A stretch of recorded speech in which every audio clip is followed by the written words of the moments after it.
1971 সালের ডিসেম্বর মাস। মুক্তিযুদ্ধ চলছে। ভারত তখনও সরাসরি অংশগ্রহণ করেনি মুক্তিযুদ্ধে। বাংলাদেশের পক্ষে কূটনৈতিক তৎপরতা চালাচ্ছে তারা। প্রায় 1 কোটি শরণার্থী আশ্রয় নিয়েছে ভারতে। মুজিবনগর সরকারের অস্থায়ী সদর দপ্তর স্থাপিত হয়েছে কলকাতায়। মুক্তিযোদ্ধারা ভারতের সীমান্তবর্তী অঞ্চলে ক্যাম্প করে সেখান থেকে আক্রমণ হানছে পাকিস্তানি সেনাদের ওপর। 3রা ডিসেম্বর বিকেলে ভারতের তৎকালীন সেনাপ্রধান জেনারেল স্যাম মানেকশো টেলিফোন করলেন ভারতের ইস্টার্ন আর্মির chief of staff lieutenant general Jack জ্যাকবের কাছে। মানেকশো জ্যাকবকে বললেন, প্রধানমন্ত্রী ইন্দিরা গান্ধীকে বলুন পাকিস্তানি বিমান থেকে ভারতের পশ্চিমাঞ্চলের এয়ারফিল্ডগুলোতে বোমাবর্ষণ করা হয়েছে। ইন্দিরা গান্ধী তড়িৎ সিদ্ধান্ত নিলেন। পাকিস্তানের বিপক্ষে যুদ্ধ ঘোষণা করল ভারত। 6 ডিসেম্বর প্রথম রাষ্ট্র হিসেবে বাংলাদেশকে স্বাধীন দেশ হিসেবে স্বীকৃতি দিল ইন্দিরা গান্ধীর সরকার। বাংলাদেশের বয়স 50 বছর পূর্ণ হয়েছে। ভারতের সঙ্গে বাংলাদেশের সম্পর্কের বয়সও হয়ে গেছে 50 বছর। কিন্তু গত 50 বছরে এদেশের অনেক মানুষের মধ্যে ভারত বিরোধী একটা মনোভাব জাগ্রত হয়েছে তীব্রভাবে। স্বাধীন বাংলাদেশের অভ্যুদয়ে যে রাষ্ট্রের গুরুত্বপূর্ণ ভূমিকা ছিল, যারা আমাদের 1 কোটি বিপদাপন্ন মানুষকে আশ্রয় দিয়েছে, আহার দিয়েছে, মুক্তিযোদ্ধাদের অস্ত্র এবং প্রশিক্ষণ দিয়ে সাহায্য করেছে, সেই দেশের বিরুদ্ধে প্রবল জনমত তৈরি হওয়ার ব্যাপারটা কিন্তু যথেষ্ট অ্যালার্মিং। এটাকে ছোট করে দেখার অবকাশ নেই কোনো। কিন্তু এই অবস্থার সৃষ্টি হলো কিভাবে? ভারত আর বাংলাদেশ কি এখনও অভিন্ন হৃদয়ের সেই বন্ধুটি আছে? সেই বন্ধুত্বের কতখানি মনের আর কতখানি মুখের? এই সত্যগুলোর উত্তর জানাটা বড্ড বেশি প্রয়োজন।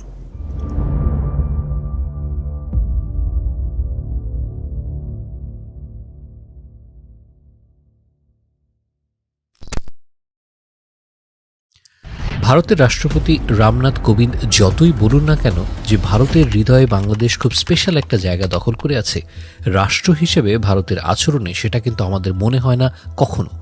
আঞ্চলিক রাজনীতিতে বাংলাদেশের সঙ্গে ভারত বরাবরই বড় ভাইয়ের রোল প্লে করেছে। তাদের আচরণেও একটা দাদাগিরি বজায় ছিল সবসময়। সার্ক বা বিমস্টেকের মতো আঞ্চলিক সংগঠনগুলোতে বাংলাদেশ কখনো ভারতের বিরুদ্ধে অবস্থান নেয়নি। বরাবরই বাংলাদেশের অকুণ্ঠ সমর্থন পেয়েছে তারা। কিন্তু প্রতিবেশী দেশ বা সে দেশের নাগরিকদের প্রতি ভারতের আচরণ কিন্তু কখনোই প্রসন্ন ছিল না। বাংলাদেশ এবং ভারতের মধ্যবর্তী সীমান্তের পরিমাণ প্রায় 4100 কিলোমিটার। গোটা বিশ্বে যেটা 5ম দীর্ঘতম সীমান্ত সংযোগ। পাকিস্তান বা চীনের সাথেও ভারতের এত লম্বা বর্ডার নেই। ল্যান্ড বর্ডার এগ্রিমেন্টের ধার না ধরে ভারতীয় সীমান্তরক্ষী বাহিনী বিএসএফ সবসময় গুলি চালিয়েছে বাংলাদেশের নাগরিকদের উপর। কখনো নোম্যান্স ল্যান্ডে, আবার কখনো বাংলাদেশের ভেতর থেকে এদেশের মানুষকে ধরে নিয়ে যাওয়া হয়েছে ভারতে। চালানো হয়েছে অকথ্য নির্যাতন। সেই নির্যাতনের শিকার হয়ে কেউ মারা গেছেন, কেউ পঙ্গু হয়েছেন। কাঁটাতারে ঝুলেছে কিশোরী ফেলানীর লাশ।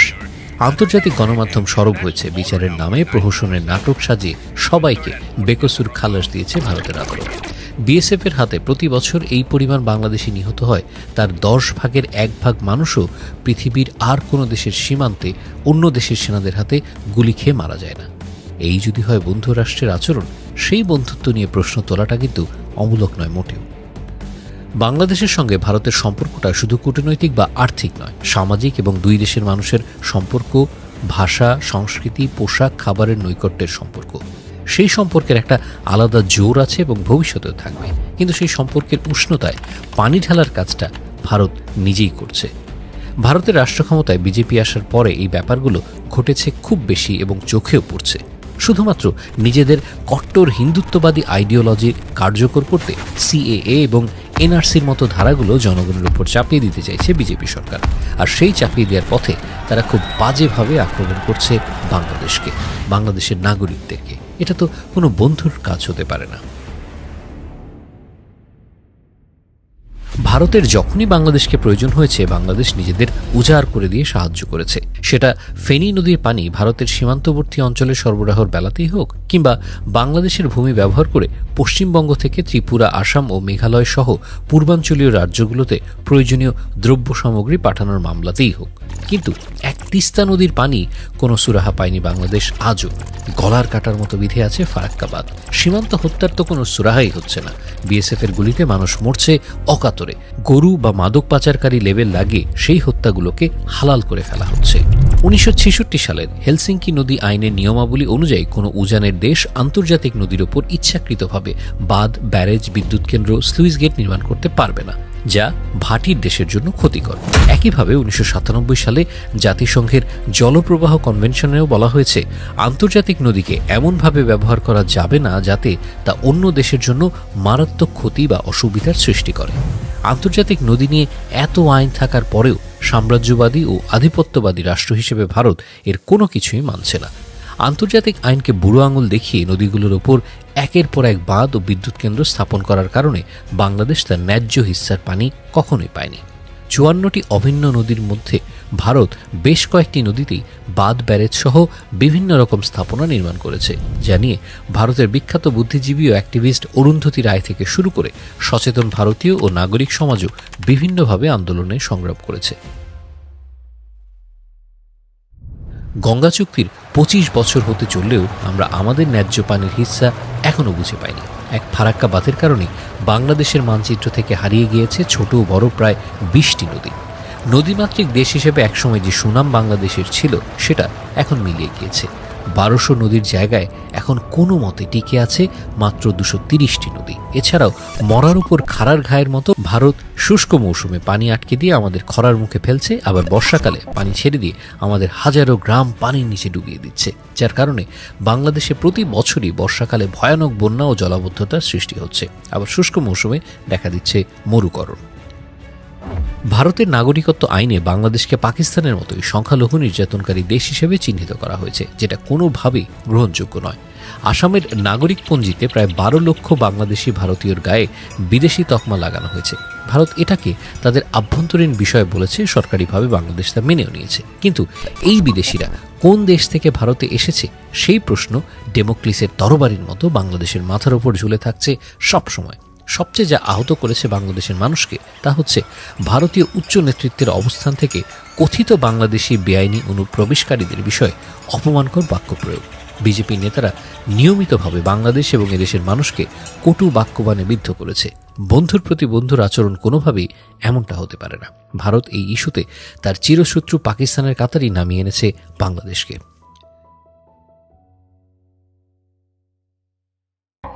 বাংলাদেশ থেকে প্রতি বছর প্রায় 20 লাখ পর্যটক ভারত সফরে যান। তাদের ভিসা দেয় ভারতের মিশনগুলো। ভারতীয় সরকার এই বিপুল সংখ্যক ভিসা প্রদানকে বিশাল এক বদান্যতা রূপে উপস্থাপন করে, অথচ এই পর্যটকরা যে কত বিলিয়ন ডলার প্রতি বছর ভারতীয় অর্থনীতিতে যুক্ত করেন সেটার উল্লেখ কোথাও পাওয়া যায় না। ভারতের স্বাস্থ্য আর পর্যটন এই দুই সেক্টরে বাংলাদেশি নাগরিকদের অবদান যে অনস্বীকার্য সেটা কোভিডের সময় দেখা গেছে। বাংলাদেশি ক্রেতা নেই বলে হাহাকার করেছেন কলকাতা নিউ মার্কেটের বিক্রেতারা। বাংলাদেশ থেকে কথিত বেআইনি অনুপ্রবেশ ভারতীয় রাজনীতিবিদ থেকে সাংবাদিক পর্যন্ত সবারই খুব প্রিয় একটা বিষয়। কিন্তু বাংলাদেশ যে উল্লেখযোগ্য সংখ্যক ভারতীয় নাগরিকের জীবিকা অর্জনের ক্ষেত্র এবং বিশ্বে ভারতের রেমিটেন্সের চতুর্থ বৃহত্তম উৎস, এর উল্লেখ কোথাও হয় না বললেই চলে। বাংলাদেশের গার্মেন্টস সেক্টর এবং মাল্টিন্যাশনাল কোম্পানির উচ্চ পদে আসীন ব্যক্তিদের অনেকেই ভারতীয়। তারা নিজ যোগ্যতায় সেসব পদে চাকরি পেয়েছেন সত্য, কিন্তু এদেশ থেকে উপার্জিত টাকা তারা যে নিজেদের দেশে পাঠাচ্ছেন সেই ব্যাপারটা নিয়ে আলোচনা হয় না। আলোচনা ঘুরিয়ে ফেলা হয় বাংলাদেশ থেকে ভারতে কাজ করতে চাওয়া মানুষগুলোর উদাহরণ দিয়ে।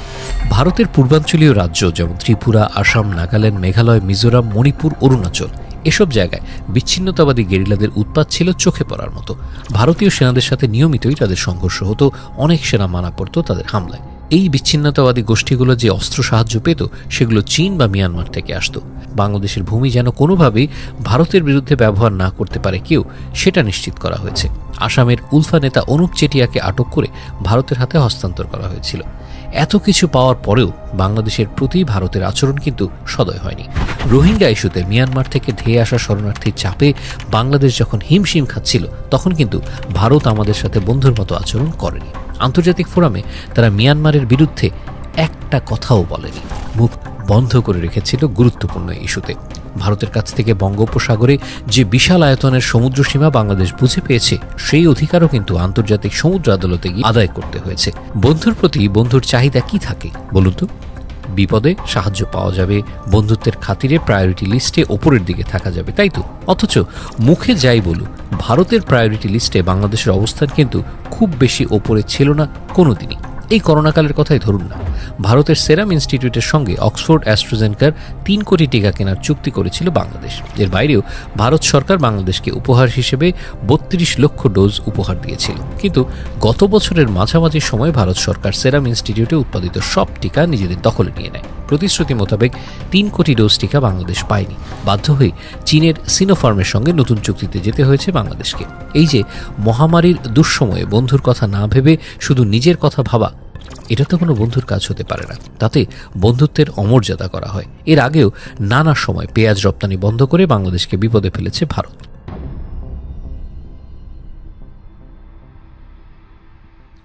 ভারত থেকে প্রতি বছর $8.2 বিলিয়ন সমমূল্যের পণ্য বাংলাদেশে আসে।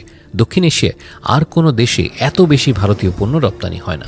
গোটা পৃথিবী মিলিয়েই এর চেয়ে বেশি অঙ্কের ভারতীয় পণ্য রপ্তানি হয় শুধুমাত্র আমেরিকায়।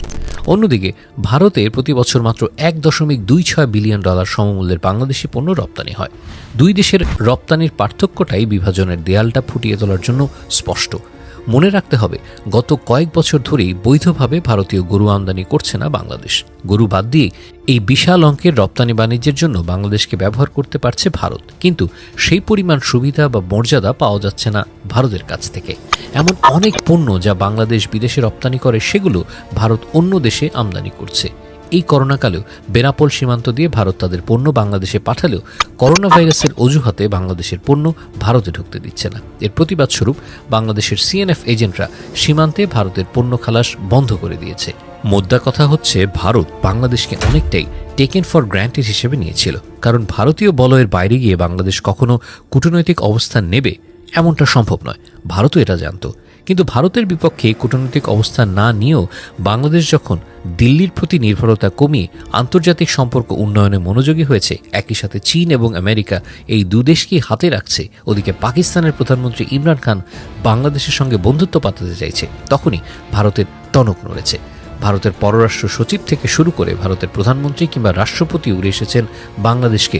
মধুর ভাষায় তারা বর্ণনা করেছেন এই দুই রাষ্ট্র কত ভালো বন্ধু। আন্তর্জাতিক পরিমণ্ডলের যেখানটায় বাংলাদেশের অবস্থান, ভূ রাজনৈতিক দিক থেকে সেখানে বাংলাদেশ খুব গুরুত্বপূর্ণ। তাই চীন চায় আমাদের হাতে রাখতে, আমেরিকা চায় আমাদের সাথে সুসম্পর্ক বজায় থাকুক, আর ভারত চায় অন্য সবাইকে বাদ দিয়ে বাংলাদেশ শুধু তাকেই তোয়াজ করুক। ভারত এই অঞ্চলের পরাশক্তি হতে চায়। সেই চাওয়ার পথে বাকিরা কাঁটা বিছিয়ে রেখেছে নিরন্তর। চীন বা পাকিস্তানের সাথে তো ভারতের সরাসরি শত্রুতা। শ্রীলঙ্কা বা নেপালের সঙ্গেও তাদের সম্পর্ক আগের মতো নেই সেই প্রভাব প্রতিপত্তিও। এই অঞ্চলে ভারতের সবচেয়ে কাছের বন্ধু হিসেবে বাংলাদেশই আছে, যারা কিনা এখনও চীনা বলয়ের ভেতরে ঢুকে পড়েনি। পরাশক্তি হতে চাইলে বাংলাদেশকে ভারতের লাগবেই। আবার দক্ষিণ এশিয়ার অর্থনৈতিক কেন্দ্রবিন্দুতে পরিণত হবার পথে হাঁটতে গিয়ে ভারতকে অগ্রাহ্য করা সম্ভব নয় বাংলাদেশের পক্ষে। এই দুই দেশ একে অন্যের পরিপূরক। তাই বন্ধুত্বের সম্পর্কটাও 50-50 হোক পারস্পরিক মর্যাদা আর সম্মানের। পাশাপাশি দুই দেশকেই নিশ্চিত করতে হবে পারস্পরিক শ্রদ্ধা ও সম্মান, নাগরিকের জীবন ও অর্থনৈতিক নিরাপত্তা। চলতে হবে কাঁধে কাঁধ মিলিয়ে, হাতে হাত ধরে, এক সমান্তরালে। যেই বন্ধুত্ব একটা রাষ্ট্রের জন্মের সময় সাহায্য আর সহমর্মিতার মাধ্যমে শুরু হয়েছিল, সেটাকে তিক্ততা কিংবা বৈরিতার দিকে নিয়ে যাওয়াটা দুই দেশের জন্যই সমান লোকসানের।